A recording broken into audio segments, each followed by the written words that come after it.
भन्दा नि पछाडि उठ्छ, पछाडि नै पूजा गर्छ। रिसायो त्यसो भनेको हो नि है। अनि डेली अहिले बोटदेखि बजाएर ल्याएर यस्तो भनिराखेको छु। यसलाई चाहिँ म चढाउने हो।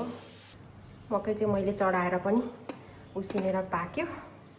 यसलाई चाहिँ अब खाने हो।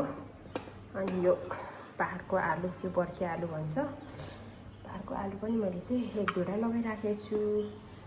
अनि म चाहिँ खाना पनि राखिराखेको छु राइस कुकरमा।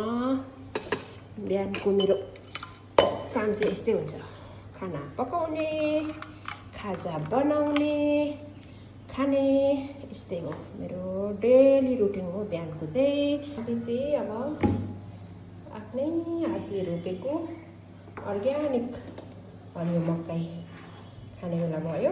आज चाहिँ खान्छौँ यो करुणा, योङयाङ, दिम्बुनी, कान्छीले, अनि अरूलाई पनि दिन्छन्। यस्तो आजको मेरो खाना सब्जी चाहिँ यस्तो भयो।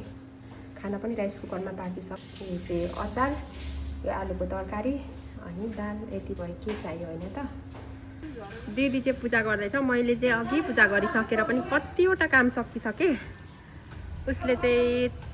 उसले पनि कामै गरिसकेर नै पूजा गर्दैछ।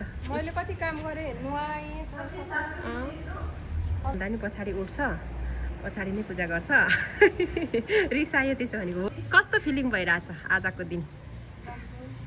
नटिपन हौ। ल उसले चाहिँ फुल पनि मजाले टिपिरहेछ। अनि मैले चाहिँ नटिप धेरै भनेको।